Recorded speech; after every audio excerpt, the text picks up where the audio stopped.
Всем привет, меня зовут Алан, я являюсь представителем аккаунта «Нет». Сегодня я хочу спросить жителей города Костанай, какие казахские традиции они знают и какие считают наиболее важными. Давайте начнем. Как вас зовут? Меня зовут Мансур.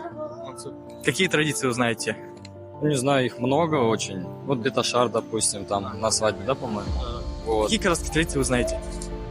У меня внучка вышла замуж за мальчика казаха, поэтому свадебные традиции я знаю.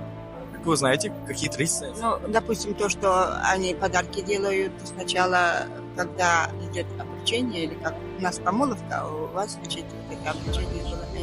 Ну, я, например, за то, чтобы каждая нация знала свои корни. Вот это вот самое главное. И меня поражает, когда в казахских семьях они знают свою родословную до 7-го колена.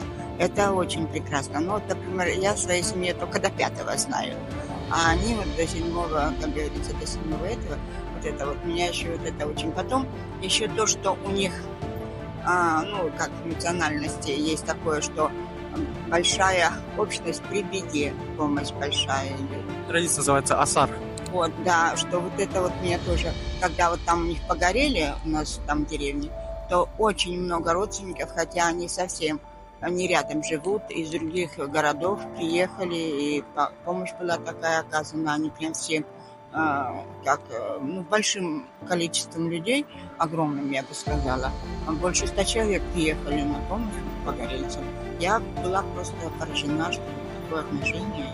Я считаю, что это очень правильно. Я считаю, что это надо поддерживать, и это должно быть в народе всегда. Как вас зовут? Здравствуйте, меня зовут Ольга. Какие казахские традиции вы знаете? Обрезание пут, узату, все, наверное. Вот обрезание пут что символизирует для младенца, которому только год исполнится, что символизирует? Ну, ему обрезают путы, чтобы он как бы хорошо ходил. Он выбирает там вещи, то есть дальнейшую свою судьбу. Много разных.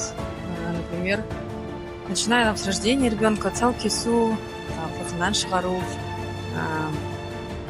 какие еще есть? Я уже не помню.